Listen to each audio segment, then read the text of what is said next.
พุทธังสรณังกัจจามิ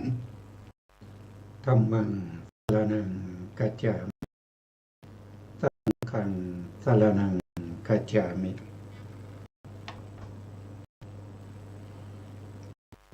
กราบนมัสการพระมหาเถระพระสังฆาธิการพระเถรานุเถระสวัสดีท่านผู้ฟังและผู้ชมทุกท่านกลับมาพบกับรายการพระไตรปิฎกลอยฟ้าครั้งนี้เป็นครั้งที่57ในเรื่องของการตรัสรู้ของพระสัมมาสัมพุทธเจ้าที่เกี่ยวกับเรื่องของวิถีจิตนะครับรายการนี้เป็นรายการที่ศึกษาพระธรรมคำสั่งสอนของพระสัมมาสัมพุทธเจ้าของเถรวาทซึ่งนำเสนอทางสถานีวิทยุ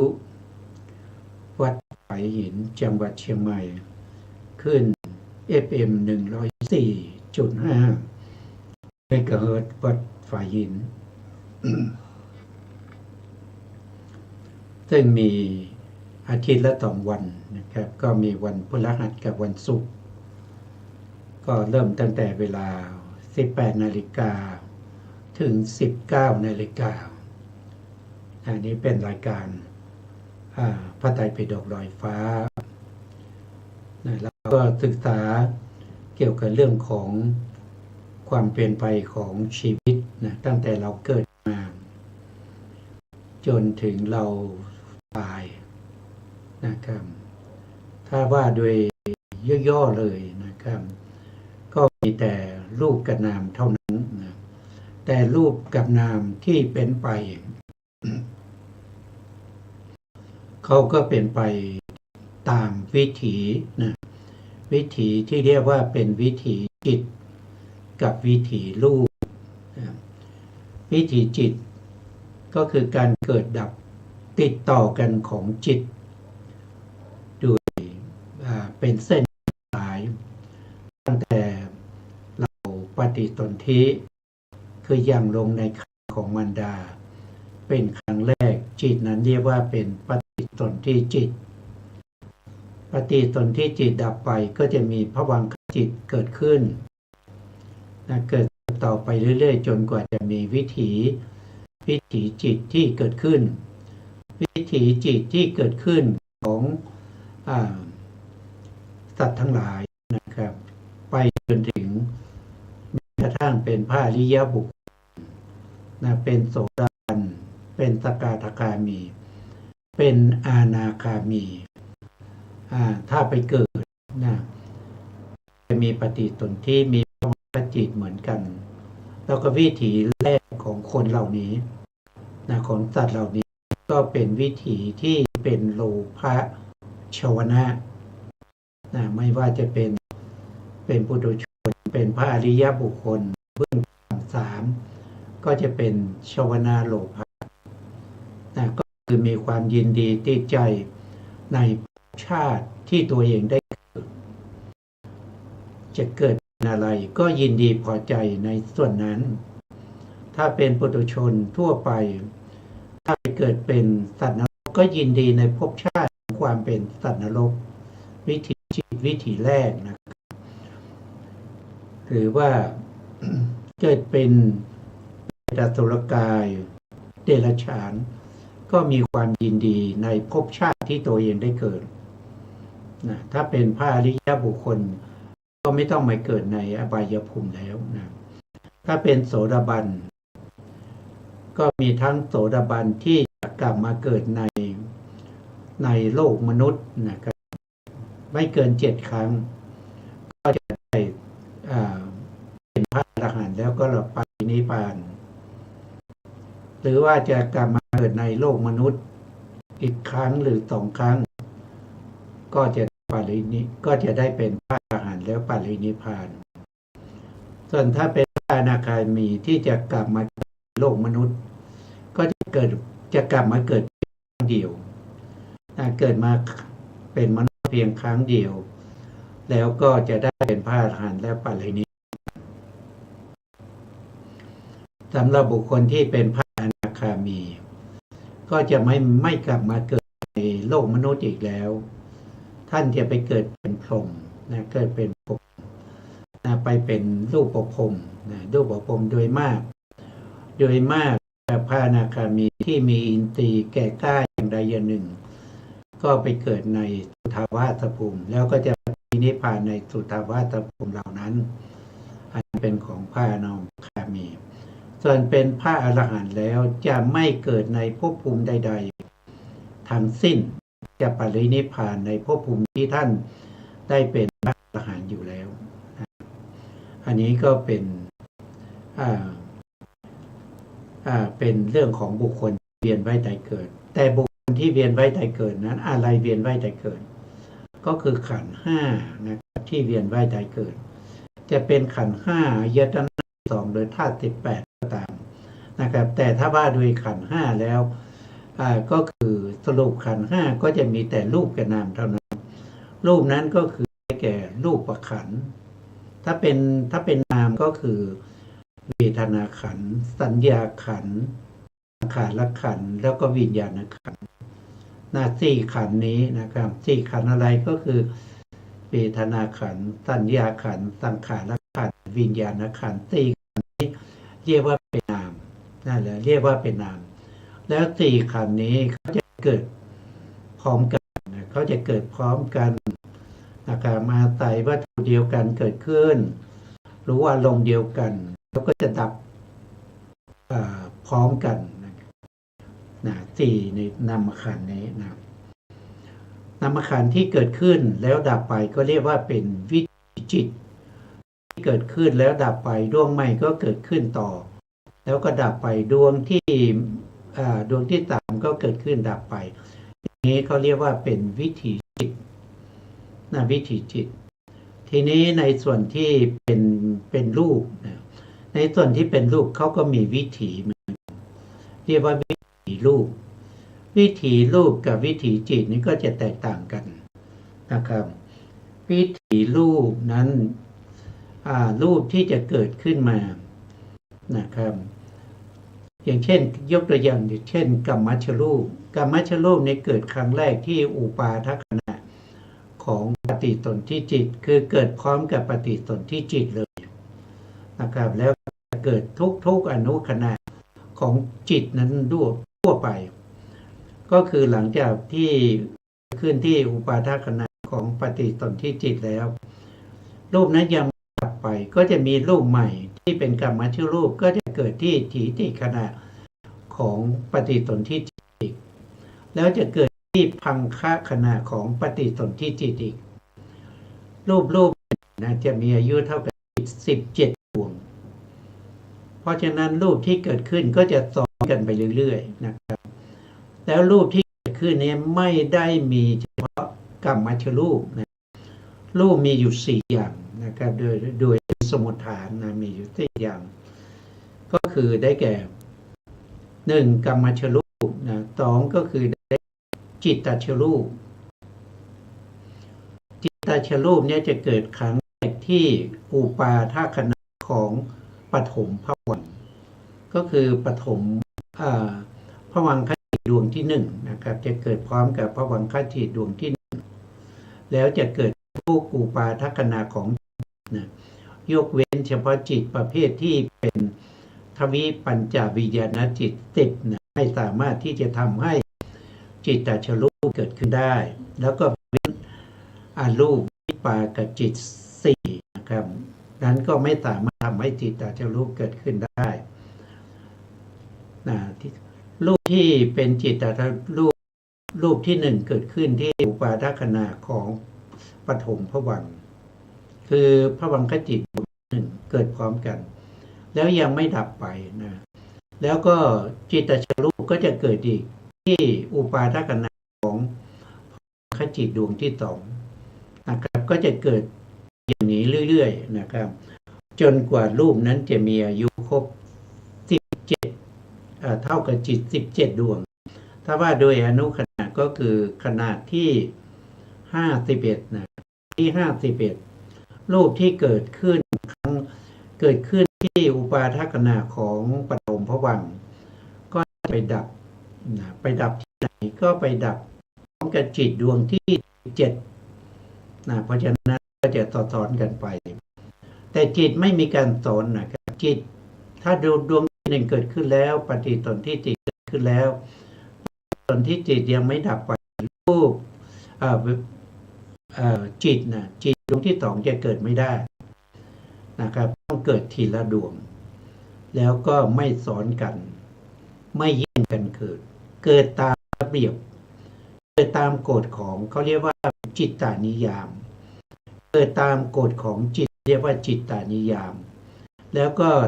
ธรรมนิยามธรรมนิยามก็คือได้แก่ส่วนที่เป็นธรรมะก็คือได้แก่จริงๆแล้วธรรมะนี่เป็นคำที่กว้างขวางนะครับแต่ในที่นี้เราหมายถึงว่าตัวเจตสิกนะตัวเจตสิกที่เกิดพร้อมกับจิตนั้นก็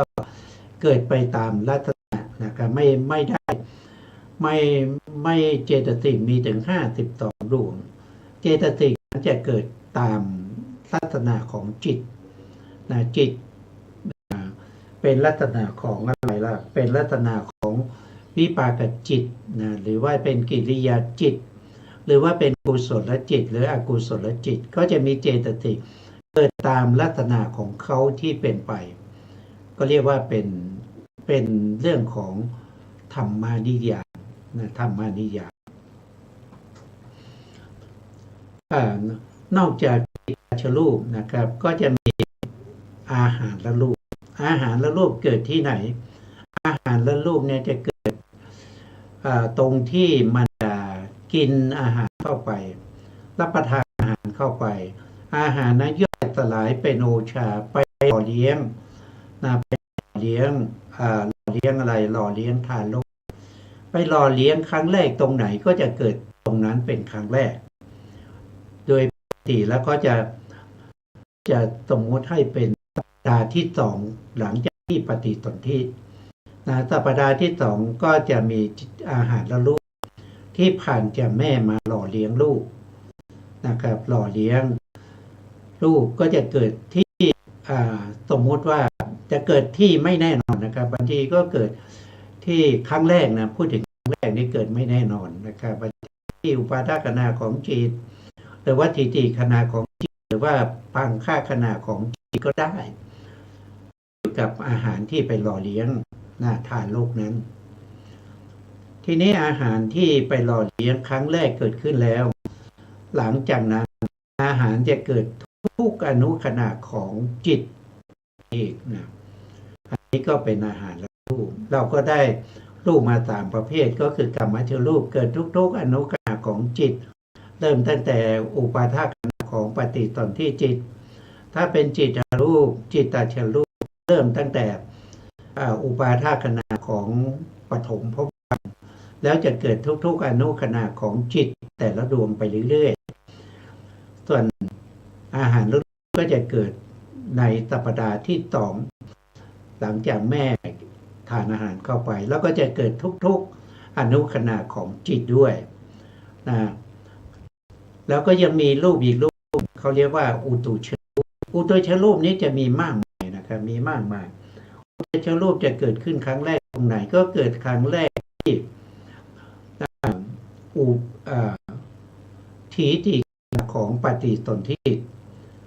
นะครับหลังจากที่ปฏิสนธิจิตเกิดขึ้นแล้วก็กรรมชรูปก็เกิดขึ้นที่อุปาทขณะของจิตแล้วต่อมาในขณะที่ของจิตถีติขณะก็จะมีอุตุชรูปเกิดขึ้นอุตุชรูปนั้นเราเรียกว่าเป็นกรรมปัจจยอุตุชรูปก็เกิดตรงนั้นขึ้นมาแล้วหลังจากนั้นนะครับอุตุชรูปก็จะเกิดทุกอนุขณะของจิตอย่างเดียวกันแล้วอุตุชรูปที่ชื่อว่ากรรมปัจจยอุตุชรูปนะครับที่เกิดขึ้นที่ถีติขณะก็จะเป็นปัจจัยให้เกิดอุตุชรูปขึ้นมาอีก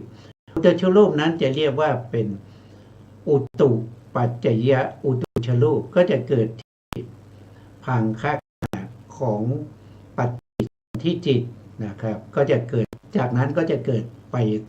เรื่อยๆนะต่อกันไปเรื่อยๆนะครับ แล้วก็ยังอุตุชรูปนี้อ่ายังมีประเภทที่เป็นจิตตปัจจยอุตุชรูปเหมือนกันนะครับจิตตปัจจยอุตุชรูปเกิดที่ถีติขณะ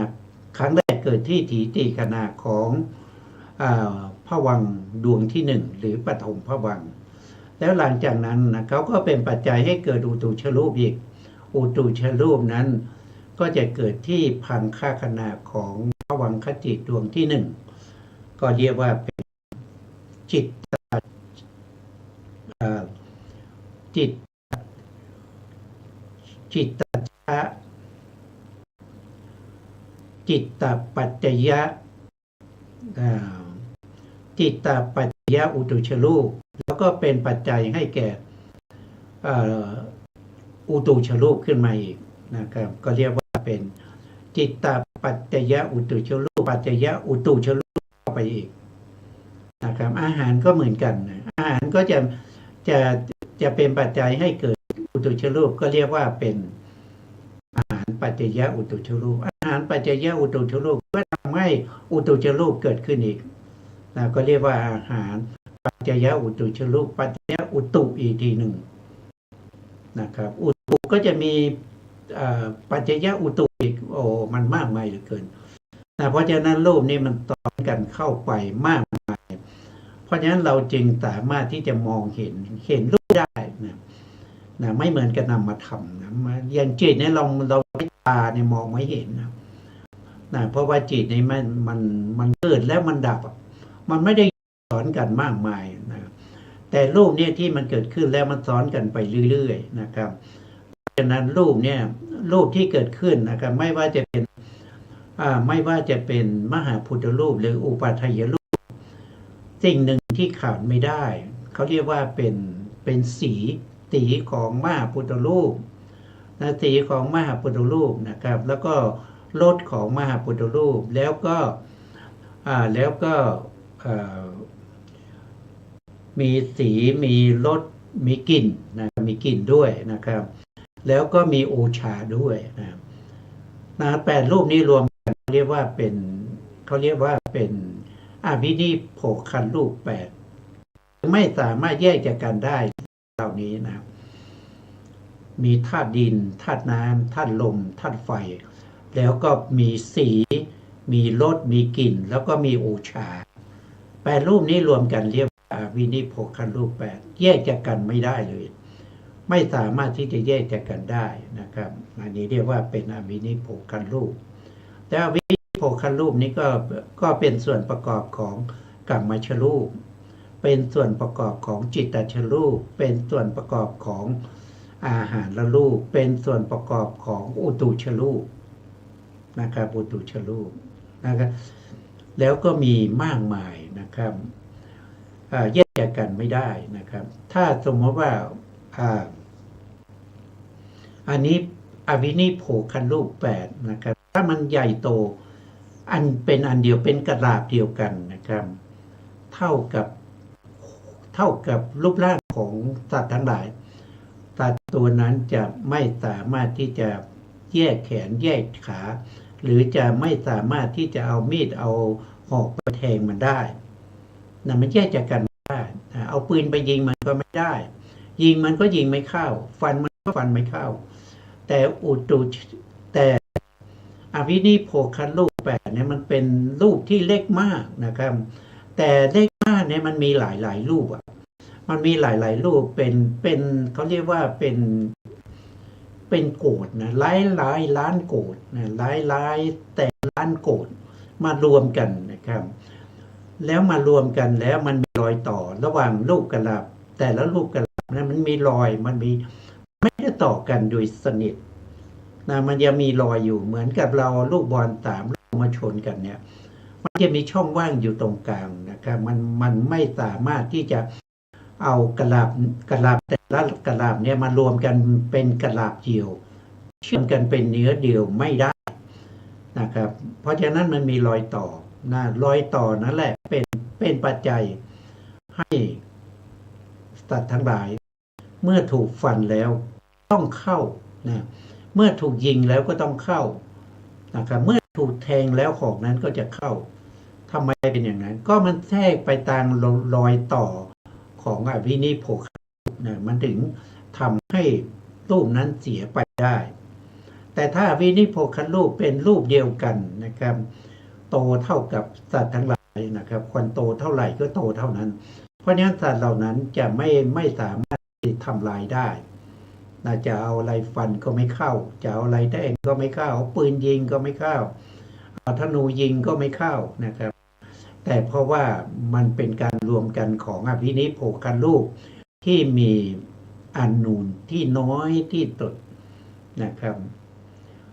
เทียบไปก็เหมือนกับอิเล็กตรอนโปรตอนนะพวกนั้นนะครับจริงๆแล้วถ้าพูดไปแล้วมันก็ยังน้อยกว่าตรงนั้นอีกนะครับแต่มันมารวมกันนะครับมันมารวมกันเพราะอะไรก็เพราะว่าเหตุปัจจัยนะเหตุปัจจัยพวกที่เป็นกรรมเป็นอวิชชาเป็นตัณหานะครับพวกนี้นะครับที่เป็นเหตุเป็นปัจจัยนะครับให้เขาเกิดการรวมกันออกมาเป็นอะไรเป็นเดรัจฉานเป็นเปรตเป็นอสุรกายเป็นมนุษย์เป็นเทวดานะครับเป็นพรหมอย่างนี้เป็นต้นนะครับอันนี้ก็พูดถึงเรื่องของวิถีนะครับคนเราหรือสัตว์ทั้งหลายที่เกิดมานะครับมันก็มีแต่อะไรมีแต่วิถีจิตกับวิถีรูปตั้งแต่เกิดจนถึงตายก็มีแต่เท่านั้นนะครับมันไม่มีอะไรเลยนะครับมันมีแต่วิถีจิตกับวิถีรูปเท่านั้นที่เกิดขึ้นแล้วก็ดับไปเกิดขึ้นแล้วก็ดับไปเกิดที่ไหนมันก็ดับตรงนั้นนะครับมันไม่ได้ข้ามภพข้ามชาตินะครับเนี่ยมันไม่ได้ข้ามภพข้ามชาติมันก็ไม่ได้ข้ามถ้าจิตเนี่ยมันถ้าว่าไปแล้วเนี่ยมันมากนะครับท่านบอกว่าลาดนิ้วมือหนึ่งนะครับก็คือดีดนิ้วมือหนึ่งเนี่ยนามธรรมเนี่ยเกิดดับไปตั้งแสนโกฏนะครับโกฏหนึ่งมีตั้ง10 ล้านนะครับแต่รูปที่เกิดขึ้น1 รูปเนี่ยมันจะช้ากว่าจิตนะจิตเกิดดับไปตั้งแสนโกฏนะครับลาดนิ้วมือ1 รูปก็เกิดดับไปประมาณ6,000 โกฏนะครับประมาณนั้นนะครับอันนี้คร่าวๆนะครับถ้าอยากจะได้รู้รายละเอียดต้องไปศึกษาตั้งแต่ตัดทั้งหลายเกิดนะครับเรียกว่าเป็นกาลละนะเป็นกาลละเป็นเปท่าอะไรทั้งหลายเหล่านี้นะครับท่านได้มีการแสดงไว้ถึงขนาดของรูปเหล่านั้นนะแล้วก็ต้องไปคิดเอาจิตดวงนะครับไปหารทีก็จะได้อายุของรูปมาตามนั้นนะนี่ก็เพื่อให้พวกเราได้เข้าใจในเรื่องของพื้นฐานอะไรก็คือพื้นฐานของนามธรรมและรูปธรรมนะครับทีนี้ในคำสั่งสอนของพระเจ้าเนี่ยนะครับท่านได้บอกว่านะครับท่านได้แสดงไว้ว่าธรรมนะครับธรรมกับมโนเกิดมโนวิญญาณธรรม3 อย่างประชุมกันเป็นผัสสะเป็นปัจจัยจึงเกิดเวทนาเป็นปัจจัยจึงเกิดตัณหาแล้วในพระสูตรอื่นๆท่านก็บอกว่าภวังคจิตเป็นธรรมที่ควรรู้ยิ่งนะภวังคจิตคืออะไรภวังคจิตก็คือมโนที่พระองค์ได้ตรัสไว้ธรรมหรืออารมณ์กับมโนธรรมกับมโนเป็นปัจจัยจึงเกิดมโนวิญญาณมโนวิญญาณคืออะไรมโนวิญญาณก็คือได้แก่อาวชนะจิตหรือชวนะจิตตามสมควรแก่อัธยาศัยของสัตว์ทั้งหลายที่พระองค์แสดงตามอัธยาศัยนะครับบางครั้งก็เรียกว่าเป็นอาวชนะมโนวิญญาณนะครับหรือเรียกว่าเป็นชวนะจิตหรือบางครั้งท่านก็มุ่งหมายเอาพระค คจิตเลยนะครับเมื่อมีอารมณ์มากระทบกับภวังคจิตในการกระทบนี้ไม่ได้กระทบเหมือนกับปัญจทวารวิถีนะครับถ้ามีการกระทบทางภวังคจิตเนี่ยเขาเรียกว่าเป็นอาทิวัจนะสัมผัสคือกระทบแต่เพียงชื่อเท่านั้นนะครับการกระทบอย่างนี้แหละที่ทำให้เกิดการหวั่นไหวของภวังคจิตนะพระองค์จึงแสดงว่าภวังคจรณะเกิดขึ้นแล้วดับไปนะแล้วก็ภวังคูปเฉทนาก็เกิดขึ้นแล้วก็ดับไปมโนทวาราวชนะจิตจะเกิดขึ้นตัดกระแสภวังค์นะครับท่านไม่ได้แสดงมโนทวารโดยการพูดถึงภวังคจิตแล้วก็วชนะนะครับท่านแสดงภวังคจิตแล้วก็ภวังคูปเฉทภวังคัจจรณะต่อมาด้วยภวังคูปเฉทะแล้วถึงจะมีมโนทวาราวชนะจิตนะครับเพราะฉะนั้นธรรมารมณ์ก็จะกระทบกับภวังคจิตด้วยอาทิวัจนะสัมผัสไม่ได้กระทบเหมือนกับปัญจทวารวิถีที่กระทบกันเขาเรียกว่าเป็นปฏิฆะสัมผัสแตกต่างกันนะครับแต่ก็กระทบเหมือนกันกระทบแต่เพียงชื่อและทำให้ภวังค์นี้เกิดการหวั่นไหวแล้วก็ภวังค์ที่ขาดไปเพราะแรงที่เกิดการหวั่นไหวมันมากขึ้นจึงทำให้ภวังคจิตขาดไปเมื่อภวังคจิตขาดไปจึงมีมโนทวาราวชนะจิตเกิดขึ้นได้อันนี้เป็นทางมโนทวารนะครับพระองค์ให้เรากำหนดรู้ชัด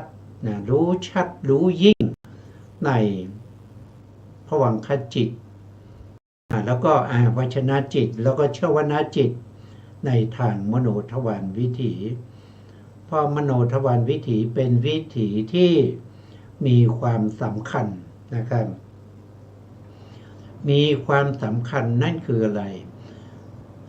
ทางปัญจทวารวิถีทางตาหูจมูกลิ้นกายเนี่ยไม่สามารถทำกายวิญญาณได้ไม่สามารถที่จะกระพริบทำให้เกิดการกระพริบตาได้เขาทำได้อย่างเดียวเท่านั้นนะครับทางปัญจทวารก็คือทำให้เกิดจิตตฉันท์รูปแบบสามัญเช่นลมหายใจนะครับเช่นการเต้นของชีพจรนะครับหรือการเต้นของหัวใจหรือการ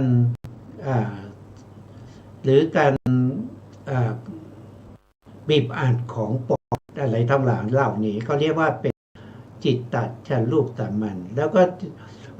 ก็ทางปัญจทวารตรงที่ทำจิตตฉันท์รูปก็จะอยู่ในช่วงที่เป็นชวนาจิตนะครับชวนาจิตแล้วก็มโนทวาราวชนะจิตแล้วก็สัมปติฉันนาสันติลนาโวทัปนาจิตชวนาจิตที่เหล่านี้ทำหน้าที่ให้เกิดรูปที่เรียกว่าเป็นจิตตฉันท์รูปสามัญส่วนจักขุวิญญาณโสตวิญญาณคานาวิญญาณชิวหาวิญญาณกายวิญญาณ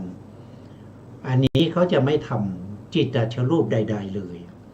เกิดขึ้นแล้วดับไปตามอะไรตามกำลังของอารมณ์และกำลังของ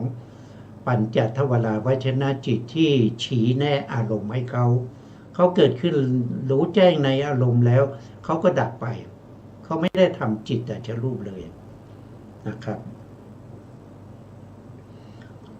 ทีนี้ที่พระองค์ทรงตรัสว่านะครับทำอาศัยธรรมะกับมโนจึงเกิดมโนวิญญาณแล้วพระองค์ก็ได้แสดงว่า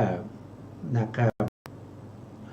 การทำปริญญานะครับคือการที่เราจะกำหนดรู้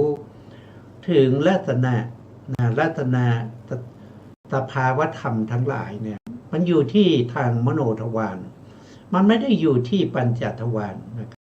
เพราะฉะนั้นจึงต้องมีการกำหนดรู้และก็รู้ชัดด้วย ในเรื่องของภวังคจิตในมโนทวารวิถีรู้ชัดในเรื่องของอาวชนะจิตทางมโนทวารวิถีรู้ชัดในเรื่องของชวนาจิตทางมโนทวารวิถีนะครับเพราะฉะนั้นเราก็ต้องรู้ชัดตามที่พระพุทธองค์ทรงแสดงแล้วก็ตามที่พระอัตถกถาจารย์ท่านได้ขยายความตลอดจนถึงพระอัครสาวกท่านได้ขยายความไว้อย่างเช่นพระสารีบุตรท่านก็ยกเอารวบรวมเอาพระธรรมของพระพุทธองค์ในแต่ละที่ที่พระองค์แสดงมาอยู่รวมกันนะครับในปฏิสัมภิทามากในพระไตรปิฎกในเล่มที่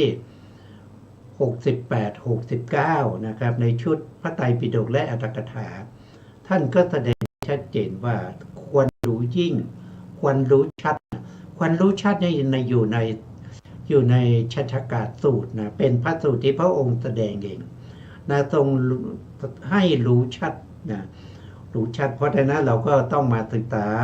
พระวังคจิตก็ศึกษามาหลายครั้งแล้วนะเพื่อความรู้ชัดเพื่อจะได้เห็นสภาวะธรรมของพระวังคจิตเหล่านี้ว่ามันเป็นไปด้วยสภาวะสภาวะของพระวังคจิตก็คือรู้แจ้งในอารมณ์ที่รู้แจ้งซึ่งอารมณ์ในมรณะสันนการในภพก่อนนะครับในภพก่อนรับอารมณ์ที่เป็นมรณะสันนการในภพก่อนนะครับที่เราศึกษาไปยังไม่จบนะครั้งที่แล้วได้ศึกษาไปบ้างแล้วในเรื่องของอารมณ์3อย่างก็คือกัมมะอารมณ์กัมมะอารมณ์กัมมนิมิตอารมณ์แล้วก็คตินิมิตอารมณ์นะครับเราก็พักตรงนั้นมาเพื่อจะมาศึกษาภวังคจิตให้รู้ชัดก่อนนะครับทีนี้ภวังคจิตที่เราศึกษากันมาจนมาถึงการจำแนกภวังคจิตในต่างๆนะครับครั้งที่แล้วก็ได้ศึกษามาถึงข้อที่2และข้อที่3นะข้อที่2ก็คือจำแนกภวังคจิตโดยชาตินะครับภวังคจิตทั้งหมด19ดวงนี้เป็นวิปากชาตินะภวังคจิต19ดวงนี้ไม่ได้เป็นกุศลชาติไม่ได้เป็นอกุศลชาติไม่ได้เป็นกิริยาชาตินะเขาเป็นวิปากชาตินะข้อที่3ก็คือจำแนกภวังคจิตโดยภูมินะ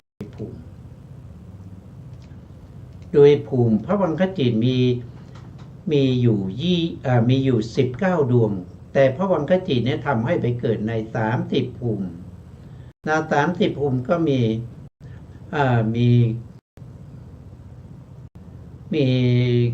กามภูมิกามภูมินี้มีอยู่10ดวงนะครับมีอยู่10ดวง10ดวงนี้ก็คือได้แก่อุเบกขาสันติรณะอกุศลวิบาก1สันติรณะกุศลวิบาก1แล้วก็มีมหากุศล8ก็รวมเป็น10ดวง10ดวงนี้เกิดในกามภูมิก็คือเกิดในอบายภูมิ4ด้วยอุเบกขาสันติรณะอกุศลวิบากที่ทำหน้าที่เป็นปฏิสนธิเกิดในอบายภูมินะครับมีปฏิสนธิจิตดวงเดียวนะครับเกิดในอบายภูมิเกิดเป็นเปรตเป็นอสุรกายเป็นสัตว์นรกเป็นเดรัจฉานมากมายเหลือเกินก็อาศัยภวังคจิตดวงเดียวเท่านั้นนะครับก็คือได้แก่อุเบกขาสันติรณะอกุศลวิบากส่วนที่มาเกิดเป็นมนุษย์นะแล้วก็มาเกิดเป็น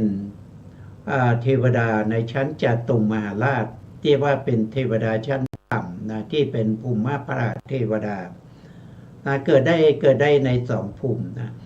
มีจิตที่เกิดได้ใน2ภูมิเนี่ยก็คือได้แก่อุเบกขาสันติรณะกุศลวิบาก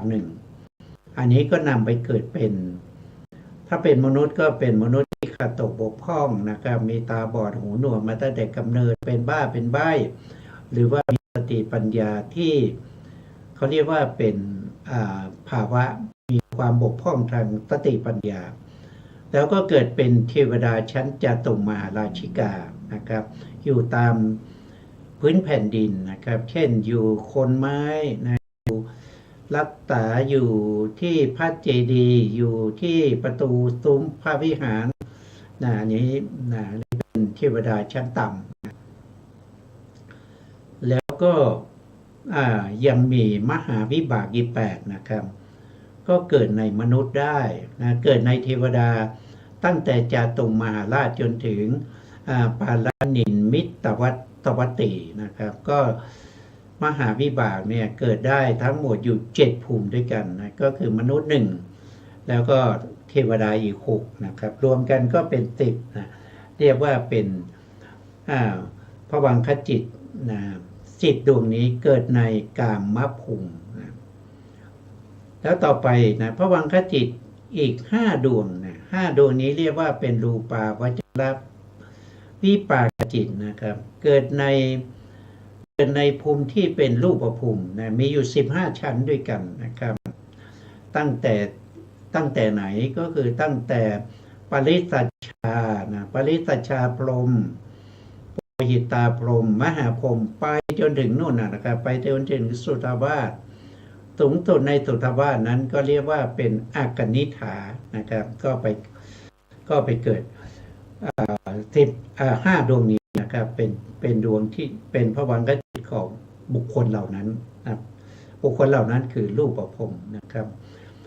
แล้วก็ยังมีภวังคจิตที่เป็นอรูปนะครับเขาเรียกว่าเป็นอรูปาวัจระวิปากจิตมีอยู่4ดวงด้วยกันนะ4ดวงนี้ก็นำไปเกิดในอรูปภูมิเกิดเป็นอากาสานัญจายตนะภูมิ1นะครับเกิดเป็นสัตว์ในวิญญาณนัญจายตนะภูมิอีก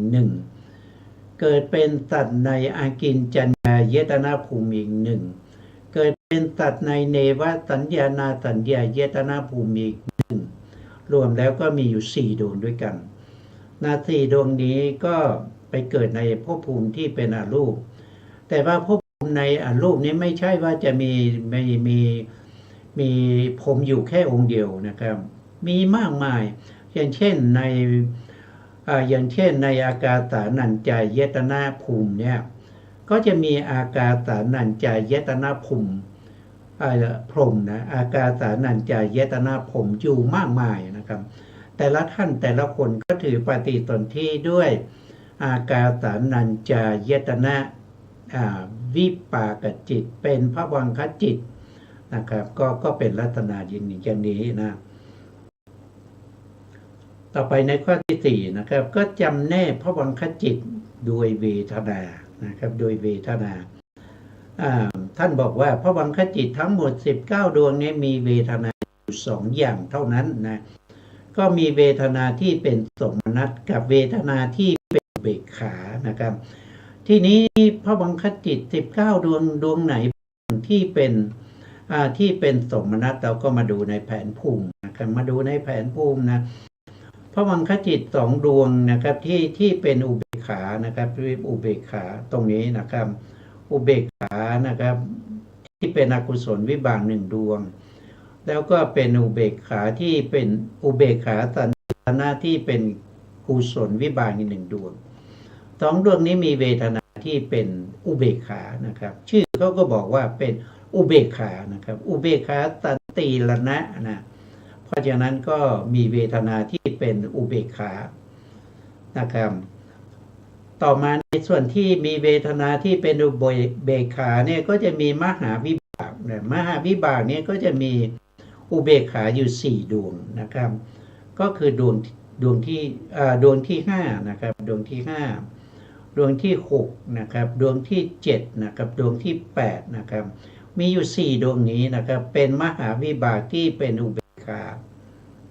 นะเพราะฉะนั้นเราก็ได้อุเบกขามาเท่าไหร่มาได้6ดวงแล้วนะมาได้6ดวงแล้วนะ6ดวงที่เป็นมีเวทนาเป็นอุเบกขาก็คือได้แก่อุเบกขาสันติรณะอกุศลวิบาก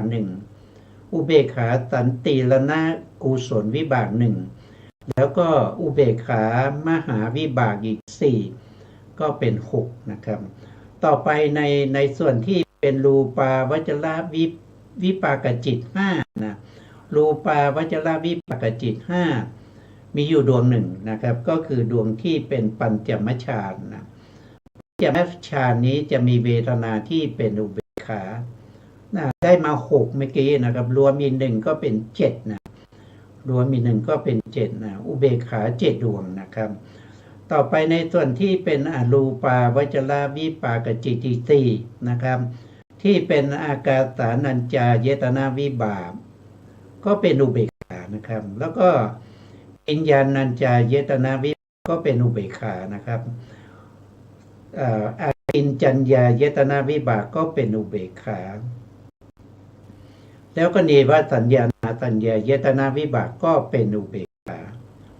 นะครับอุเบกขาที่เป็นอรูปนี้อีก4เป็นภวังคจิตที่มีเวทนาเป็นอุเบกขารวมกันเป็นเท่าไหร่นะครับเมื่อกี้มี7ใช่ไหมมี7บวกอีก4นะก็เป็น11ดวงด้วยกันนะครับมีอยู่11ดวงนะครับภวังคจิตที่มีเวทนาเป็นอุเบกขามี11ดวงนะ11ดวงนะก็คืออุเบกขาสันติรณจิต2อุเบกขามหาวิบาก4อุเบกขารูปาวจระปัญจมฌานวิบากอีก1แล้วก็รูปาวจระวิปากจิต4นะครับรวมกันเป็น11ดวงนี้มีเวทนาเป็นอุเบกขาส่วนเวทนาที่เป็นสมนัตนะสมนัตคือความดีใจนะครับมีเท่าไหร่นะครับเราก็มาดูว่ามันมีเท่าไหร่ก็มหาวิบากนะมหาวิบากดวงที่1นะครับจนถึงดวงที่4นะครับมีเวทนาที่เป็นสมนัตนะครับนี่เวทนาเป็นสมนัตก็มี4ดวงแล้วนะมหาวิบากมี4ดวงนะครับต่อมาก็มาดูในรูปาวจรวิปากจิตนะรูปาวจรวิปากจิตนี่มี5เป็นอุเบกขาไปแล้ว1นะเป็นอุเบกขาไปแล้ว1เพราะฉะนั้นที่เหลืออีก4ก็ต้องเป็นสมนัตนะครับก็คือรูปาวจรปฐมฌานเป็นสมนัตรูปาวจรทุติยฌานเป็นสมนัตรูปาวจรวิบากนะครับตติยฌานเป็นสมนัตรูปาวจรวิบากที่เป็นจตุตฌานก็เป็นสมนัตนะครับเพราะฉะนั้นเพราะฉะนั้นภวังคจิตที่เป็นสมนัตมีอยู่8ดวงนะครับมีอยู่8ดวงนะครับมีอยู่8ดวงนะครับก็กลับมานะครับเราก็บอกได้ว่าเวทนาสองเวทนานะครับที่เป็นสมนัตเนี่ยมีอยู่8ดวงนะครับสมนัตมี8ดวงเราก็เพิ่มไปตรงนี้นะครับมีเพิ่มไปก่อนนะครับ8ดวงนะครับ8ดวงนะครับใครจะรู้ดวงก็ต้องหาอย่างที่หาดีนะครับแล้วอุเบกขานะครับอุเบกขาก็จะมีอยู่11ดวงนะครับอุเบกขา11ดวง11ดวงนะครับมีอุเบกขาอยู่11ดวงก็จะเป็นจิตดวงไหนบ้างก็ต้องไปเพิ่มเติมอีกทีนะครับอันนี้ก็เอาที่เข้าใจนะครับส่วนที่จะไปเพิ่มเติมก็จะไปเพิ่มเติมทีหลังนะครับต่อไปก็จำแนกข้อที่5นะครับที่5นี้ก็จำแนกโดยความเป็นเหตุนะครับโดยความเป็นเหตุนั่นก็คือหมายความว่าภวังคจิตมีดวงไหนบ้างที่เป็นเหตุมีดวงไหนบ้างที่เป็นเหตุภวังคจิตมันไม่ใช่เหตุนะครับภวังคจิตมันเป็นจิตมันเป็นจิตไม่ได้เป็นเหตุนะครับเป็นจิตอะไรบ้างก็มีเป็นจิตที่เป็นอุเบกขาสันติรณะ2ดวงนะจิตที่เป็นมหาวิบาก8ดวงจิตที่เป็นรูปาวจรวิบาก5จิตที่เป็นอรูปาวจรวิบาก4นะครับไม่ได้เป็นเหตุนะไม่ได้เป็นเหตุนะครับถ้าถามว่ามีเหตุไหมก็ตอบว่าอุเบกขาสันติรณะ2ดวงไม่มีเหตุนะครับส่วนภวังคจิต17ดวงมีเหตุประกอบนะที่มีเหตุประกอบก็คือได้แก่มหาวิปากจิต8นะครับแล้วก็ รูปาวจรวิปากจิต5และอรูปาวจรวิปากจิตอีก4นะครับรวมกันก็เป็น17ดวงนะครับอันนี้เป็นภวังคจิตที่ประกอบด้วยเหตุนะส่วนภวังคจิตที่ไม่มีเหตุประกอบก็มี2ดวงนะก็คืออุเบกขาสันติรณะสันติรณะ2ดวงนะครับไปท่านก็จำแนกนะครับจำแนกเป็นอะไรนะท่านบอกว่าจำแนกโดยความเป็นสัมปยุตนะสัมปยุตนะภวังคจิตนะภวังคจิตมีอยู่10ดวงนะครับที่เป็นญาณสัมปยุตนะญาณสัมปยุตมีอยู่13ดวงคือเป็นญาณสัมปยุตเป็นญาณสัมปยุตนะ13ดวงก็คือหมายถึงว่าภวังคจิตที่ประกอบด้วยปัญญามีอยู่13ดวงนะครับแล้วภวังคจิตที่ไม่ได้ประกอบด้วยปัญญานะมหากุศลที่ไม่ได้ประกอบด้วยปัญญานะครับเขาเรียกว่าเป็นญาณวิปยุตนะญาณวิปยุตมีอยู่6ดวงด้วยกันนะ6ดวงก็คือได้แก่อุเบกขาสันติรณจิต2นะแล้วก็มหาวิปากจิตนะ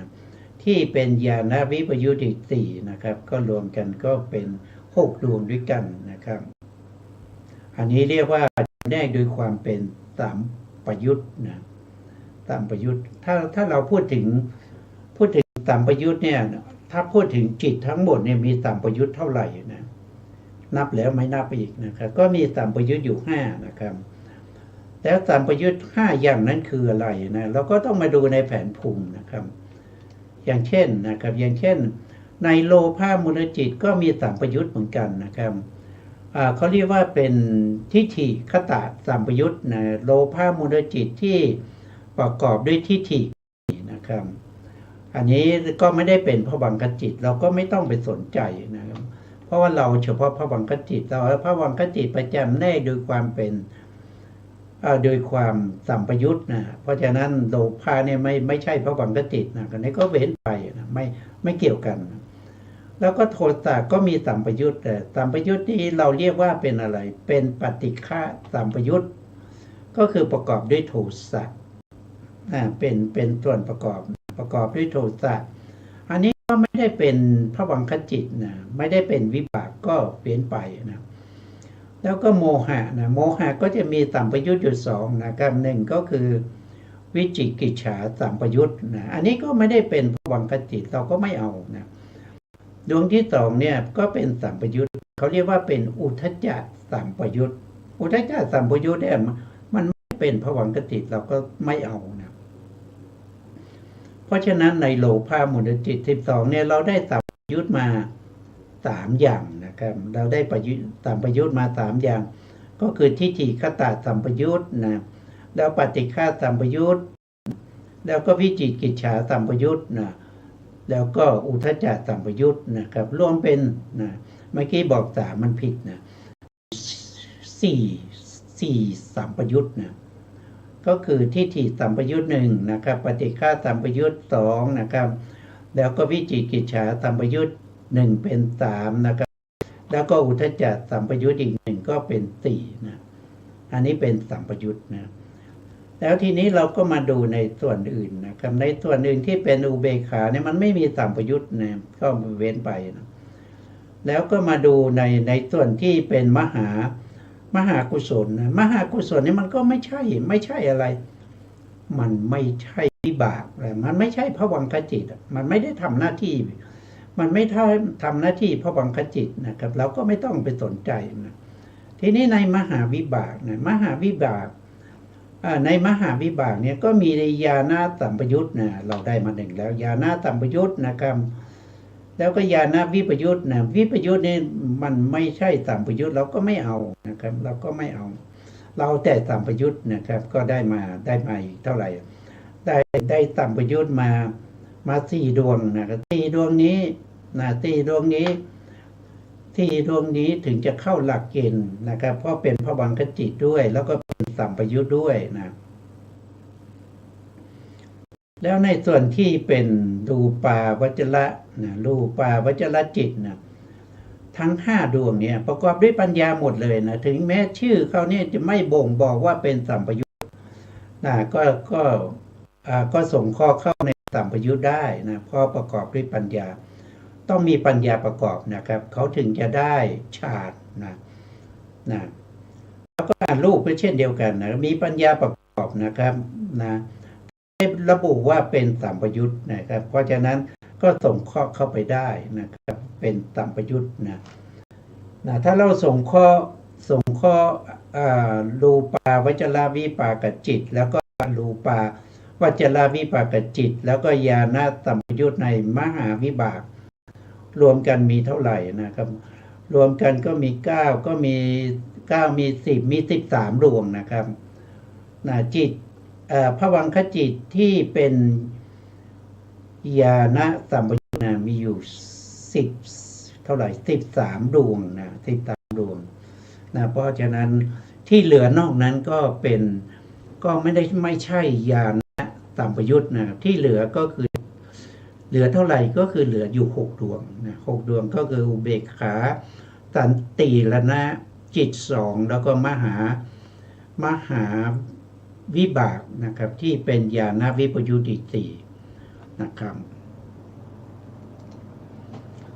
เราก็มาดูนะครับท่านก็บอกว่าเนี่ยตรงนี้ที่เราหามานะครับ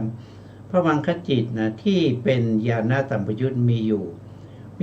13ดวงนะครับแล้วก็คือได้แก่มหาญาณมหาวิบากตรงนี้ทำไมเป็นพิมพ์ผิดอีกแล้วนะครับก็ไม่ได้ตรวจสอบนะครับมหาวิบากนะครับมหาวิบากนะครับ4ดวงนะครับที่เป็นสัมปยุตแล้วก็มหาคตะนะมหาคตะที่วิบากมี9ดวงนะครับก็คือได้แก่รูปาวจรวิบาก5แล้วก็อรูปาวจรวิบาก4รวมกันก็เป็น9นะครับแล้วก็ญาณวิปยุตนี่มีอยู่6นะครับท่านบอกมี6ก็มีอุเบกขา2มีมหาวิบากญาณวิปยุตอีก4นะครับอันนี้ก็จำแนกโดยความเป็นสัมปยุตนะครับโดยความเป็นสัมปยุตทำไมเราต้องมาจำแนกอย่างนี้นะครับเพราะว่าเราต้องรู้ชัดนะเราต้องรู้ชัดอย่างที่พระพุทธองค์ได้แสดงไว้ว่าต้องรู้ชัดในภวังคจิตรู้ชัดในอารมณ์แล้วก็รู้ชัดในวชนะจิตแล้วก็รู้ชัดในชวนาจิตทางมโนทวารวิถีพอมโนทวารวิถีเนี่ยจะเป็นวิถีที่สามารถทำกายวิญญัตได้แล้วก็เป็นวิถีที่จะนำไปสู่มรรคผลนิพพานได้นำไปสู่ฌานอภิญญาได้เพราะนั้นต้องรู้ชัดนะครับวันนี้เวลาหมดแล้วนะครับสุดท้ายนี้ก็ขอกราบขอบพระคุณพระครูสมุทรวิสุวัฒน์วรกิจโจผู้อำนวยการสถานีวิทยุเพื่อการศึกษาพระพุทธศาสนา FM 104 เมกะเฮิรตซ์FM 104.5 เมกะเฮิรตซ์วัดไฟหินจังหวัดเชียงใหม่ได้ขอกราบขอบพระคุณพระครูปริยัติยานุศาสตร์ขอบคุณท่านผู้ฟังและผู้ชมทุกท่านนะครับที่ให้เกียรติติดตามในรายการศึกษาในรายการพระไตรปิฎกฟ้านะครับพบกันใหม่ในครั้งต่อไปครับวันนี้ลาไปก่อนครับ